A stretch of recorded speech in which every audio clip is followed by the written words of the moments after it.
Hey everybody, this is Adventures of Casey, and we're really trying to start off some of our gear reviews. So today we're going to be reviewing the Joolca Hottap system, and basically what it is the water heater that's portable for when you're out on your adventures. We've had it now for about a month, and this is our take. The heart of this system is actually going to be right here, and it's fairly small. Breaks down, it can fit in a front runner box for the most part. The extra pieces and parts, and we'll cover that later, take up pretty much 2 boxes total between everything. But basically what this is an instant hot water heater.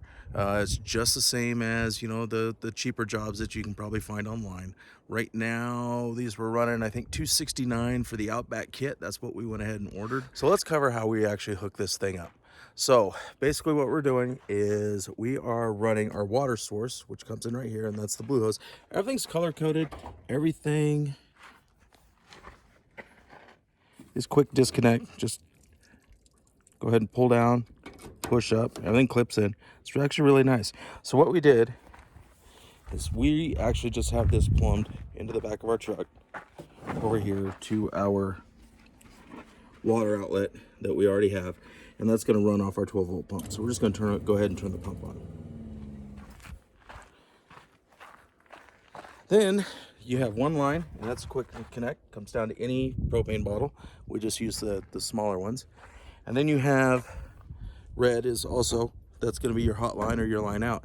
Now they have different options of this. One of them actually comes with a sink, a couple other various things. So you have different choices, I guess, whatever you want to do. Depends how fancy you want to get. From there we run up, and this is their control handle. And now, one thing I do want to point out, it does come with a magnetic holder, which sticks great to our bar, but you got to draw your own arrow on it.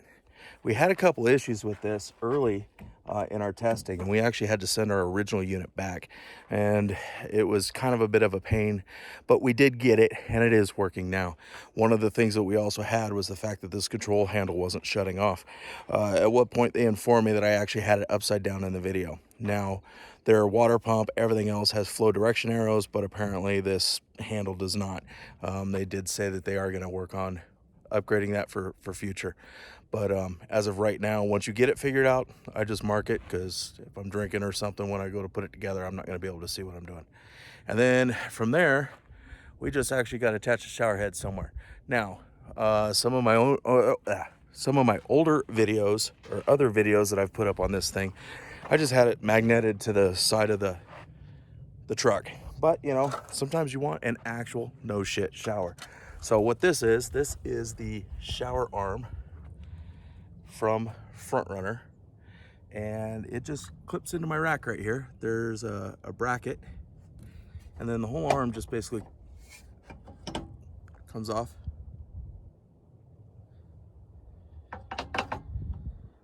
And then the arm actually also folds so that you have something a little bit smaller for travel. So I just put it up here, run a little Velcro strap, and you have a nice tall shower. So if I'm out in the woods and I don't care about being on a list because there aren't any kids or anyone else around, this is what I'm going to shower with. They also do have shelters. You can also buy shelters online, various prices, that would sit directly underneath this and allow you to use it as a shower. But here we go. So our ambient temperature probably about 62, 63 out here. We just flip the switch and we have a shower, and you can see it's a pretty good pressure. Just went ahead, heard it light up, and water will warm. So the way you control heat is a mixture of how much water is coming out, and then there's also a heat lever. So the least amount of water, the longer it has time to spend inside the heater and heat up. So this would be its lowest setting, and it's still plenty to get a good shower with. And out here, 60-degree temperature, and the water originally started off probably at about, I don't think you can read the gauge here, but we're sitting at 115 degree water. Can't go wrong with that. So I do want to cover a couple things that we didn't like about this system. Number one, It's price. It's a little bit spendy. $269 was retail for the Outback kit, and that comes with a 12-volt pump, comes with the Joolca, comes with the shower head, and supposedly everything that you need for unlimited showers out in the middle of nowhere. The pump specifications state that it should be able to lift water a total of 6 feet over 100 feet of distance.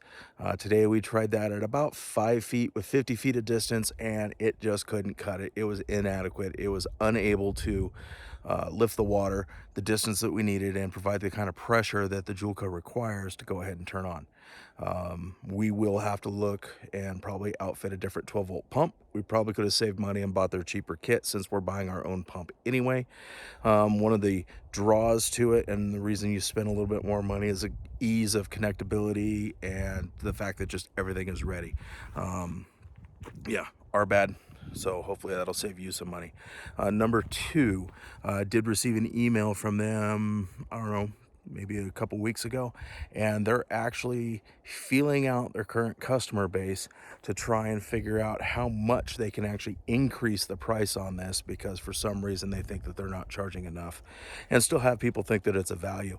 And regardless of what I put in on there, because I think it was borderline value at what it was, it seemed like anywhere between $100 and $200 per kit is what they're looking at, or is going to be their target for the new price. So I don't know if that sways you to go ahead and try and buy something now, then, or whatever. Another thing we didn't like, their shipping was a little bit slow. I get it. Everybody is blaming everything on COVID. I ordered it December 19th with a January 4 arrival date. I got it on the 27th or 28th of January. They did send me some emails. They blamed it on backups at the LA port, you name it, it was an excuse. But I did get it, at least I guess somewhat reasonable. Horror stories online of people talking about how it took them upwards of 6 months to get product. So I guess I can count myself thankful for that. Another reason why I went with the Joolca over and above, some of the other cheaper alternatives, is it does have the lowest water pressure requirement on the market right now for this style of heater. And you can't always get, it may be difficult to find the pressure that you need. The water pump that we've installed in the truck, the 12-volt system for our drinking water and everything else, that handles it all day long, no problem. But apparently even their pump can't generate enough for this thing to work if you're outdoors. The other thing that I didn't like about them is the fact that one of their advertisements was a dedicated US-based telephone number should you have any issues. Now, our first unit wouldn't stay lit.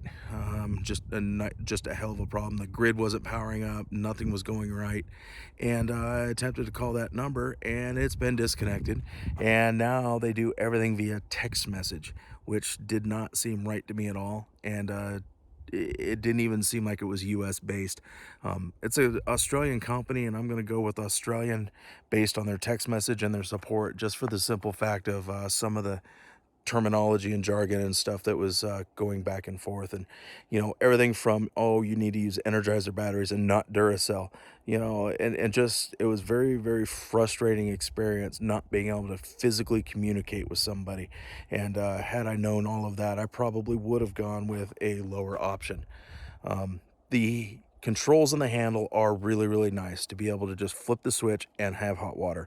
That is probably, even in the beginning, I thought that this system was a little bit more than what I wanted to spend.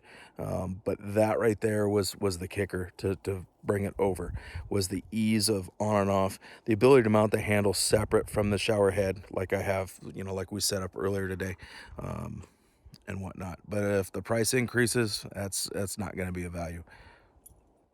Okay, so the bottom line with this is, hey, we're going to take it for what it's worth. We're going to put it through its paces. We're going to try and get some trips out this summer, hit up Death Valley, Mojave Road. Those are all coming up on the close horizon. And then just kind of maybe a couple runs out into Utah over the summer time frame. But definitely plan on putting it to work. Was it worth the money? I think at this point, by the time I'm replacing what I've had to do and come up with my different fixes, I probably could have saved a little bit, just buying everything individually. Buy the $100 heater on Amazon, buying the hoses, buying a separate 12-volt pump, which I'm going to have to buy anyway, and be relatively the same cost. So, you know, your views may vary on that one, but that's where we're at. So right now, for value, we're gonna have to rate this thing probably about a 3 out of 5 on value. For ease, definitely 5 out of 5. And for how it works, once you get it working, we're gonna be at about a 4 out of 5. Got great pressure coming out of it until we want to start raising the temperature. So if you're starting with 60-degree water, you can have full pressure at 115, 120-degree shower all day long. But if your base water that you're drawing from is much cooler than that, you do need to lower your water flow through the machine to actually enable you to reach those higher 110 and above numbers. If you're good with a 90-degree shower, hey, maybe it's 110 outside and 85 is perfect, then it'll run for you. But those are all considerations to take into account. So until next time, or we get around to doing the next video, that's pretty much it. So yeah, if there's anything else that you guys would like us to go ahead and review, any gear that you see in our videos, just go ahead and drop a comment. We'll try and get something published up for you. And till next time.